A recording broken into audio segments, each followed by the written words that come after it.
Guys, welcome back to my TV kitchen. ఈరోజు అయితే మనం గుమ్మడికాయ హల్వా చేసుకోబోతున్నాము. ఫస్ట్ అయితే ఒక గుమ్మడికాయ తీసుకోవాలి. ఆ గుమ్మడికాయని కట్ చేసుకున్న తర్వాత మనం ముక్కలుగా కట్ చేసుకుని ఈ పై పార్ట్ ఉంది కదా, ఇది స్ట్రాంగ్గా ఉంటుంది. దీన్ని తీసేసి మంచిగా తురిమేసుకోవాలి. చూసారుగా ఫ్రెండ్స్, గుమ్మడికాయ అంతా కూడా ఇలా తురిమేసుకోవాలి. ఇలా తురుముకుంటే బాగుంటుంది. ఇంకా నెక్స్ట్ దీన్ని పక్కన పెట్టేసి బెల్లం కూడా మనం ఇలా గడ్డ అయితే ఇలా కొట్టేసుకొని ఉంచుకోవాలి, లేదా తురుముకున్నా పర్వాలేదు. చూడండి, రెడీగా ఉంచుకోవాలి. ఫస్ట్ అయితే మనం ఈ గుమ్మడికాయ గుజ్జు అనేది, ఈ తురుము అనేది ఎన్ని కప్పులు అవుతాయి కొలుచుకోవాలి.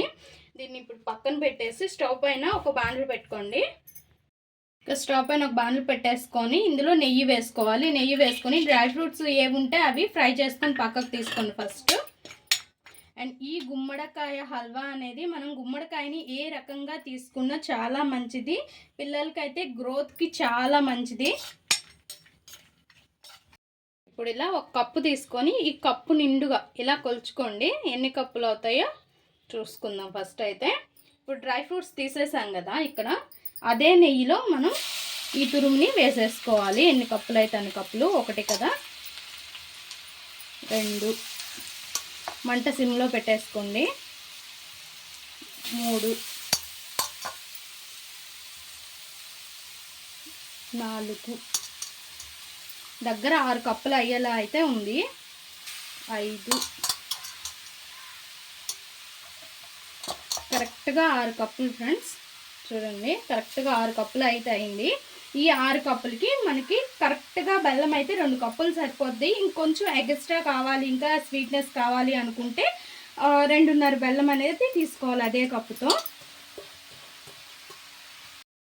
ఈ గుమ్మడి తురుము అనేది మంచిగా మనం ఫ్రై చేసుకోవాలి. ఇందులో నీటి చెమ్మ ఉంటుంది కదా, అంతా కూడా బాగా ఎగిరిపోయేదాకా మనం ఇలా కలుపుకుంటూ మనం ఫ్రై చేసుకోవాలి.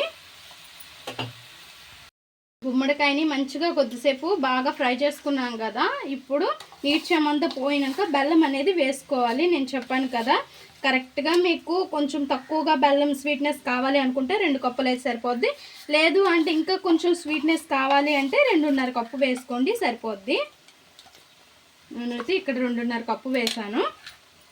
ఇంకా ఈ బెల్లం అంతా కూడా మెల్ట్ అయ్యి ఇందులో వాటర్ చెమ్మ అనేది ఉంటుంది కదా, మొత్తం కూడా ఇంకిపోయేదాకా మనం దీన్ని ఫ్రై చేస్తూనే ఉండాలి, బాగా కలుపుతూనే ఉండాలి.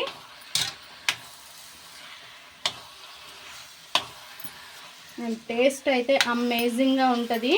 మనము ఇది ఎన్ని రోజులైనా ఫ్రిడ్జ్లో స్టోర్ చేసుకోవచ్చు. తినాలనేటప్పుడు కొద్దిగా తీసుకొని వేట్ చేసేసుకొని మనం తినొచ్చు. అండ్ రోజు కూడా కొంచెం తీసుకుంటే ఈ గుమ్మడికాయ అనేది చాలా మంచిది. హెల్త్ బెనిఫిట్స్ అయితే చాలా ఉన్నాయి దీనిలో.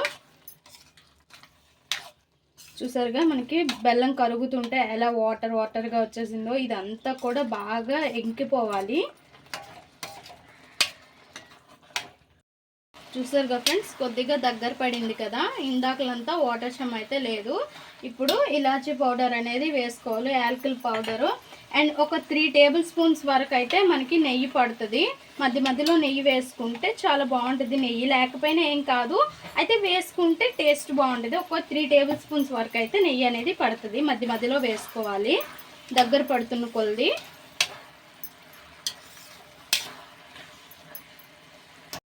చూసారుగా ఫ్రెండ్స్, మొత్తం వాటర్ అంతా కూడా ఇంకిపోయింది. మన హల్వా అనేది ప్రిపేర్ అయిపోయింది. గుమ్మడికాయ, స్వీట్ గుమ్మడికాయ హల్వా అనేది మనకి అడుగు ఇలా చూసుకుంటే తెలిసిపోద్ది. చూసారుగా, ఏం లేదు. నేను మధ్యలో ఒకసారి అయితే నెయ్యి వేసాను. ఇప్పుడు లాస్ట్ టైము థర్డ్ స్పూన్ అయితే వేసేసాను. ఇంకా డ్రై ఫ్రూట్స్ ఉన్నాయి కదా, మనం ముందుగా ఫ్రై చేసుకొని ఉంచుకునేవి, అవి కూడా వేసేసుకొని మిక్స్ చేసుకొని ఇంకా ఒక బౌల్లోకి తీసేసుకోవడమే. అండ్ వెయిట్ లాస్ కూడా చాలా యూజ్ అవుతుంది అనమాట ఈ గుమ్మడికాయ హల్వా అనేది. ఒకసారి ట్రై చేయండి తెచ్చుకొని. అండ్ రోజు కొద్దిగా తీసుకుంటే చాలా మంచిది. అండ్ ఒక బౌల్లోకి అయితే తీసేసుకుందాం. మన స్వీట్ గుమ్మడికాయ హల్వా రెడీ. అండ్ చాలా సింపుల్గా అండ్ చాలా టేస్టీగా ఉంటుంది. అండ్ కంపల్సరీగా రోజు కొద్దిగా తింటే చాలా మంచిది. అండ్ ఫ్రిడ్జ్లో ఎన్ని రోజులైనా దగ్గర మనకి నెలన్నరైనా ఇది కంప్లీట్గా స్టోర్ ఉంటుంది. అండ్ తినేటప్పుడు మాత్రం కొద్దిగా తీసుకొని మనం వేడి చేసుకొని తినొచ్చు. పిల్లలకి ఇంపార్టెంట్, పిల్లలకి పెట్టండి, బాగా గ్రోత్ అనేది ఉంటుంది, హైట్ అవుతారు. అండ్ వెయిట్ లాస్ కూడా చాలా మంచిది. వెయిట్ లాస్ అవ్వాలనుకునే వాళ్ళు కూడా తీసుకోండి. అండ్ చాలా బాగుంటుంది. అండ్ టేస్ట్ విషయం అయితే అసలు చెప్పక్కర్లేదు, చాలా బాగుంటుంది. అండ్ మనకి పాతకాలంలో పెద్దలు పెట్టేవాళ్ళు కదా బాగా, మనకి ఇప్పుడు వచ్చి అన్నీ రొటీన్ అయిపోయి ఏవేవో తింటాం, కానీ ఇవి చాలా మంచివి. ట్రై చేయండి. ట్రై చేసి ఎలా వచ్చిందో మా కామెంట్ బాక్స్లో కామెంట్ చేయండి. మా ఈ వీడియో మీకు నచ్చినట్లయితే లైక్ చేయండి, షేర్ చేయండి, మా ఛానల్ని సబ్స్క్రైబ్ చేసుకోండి ప్లీజ్ ఫ్రెండ్స్. More videos.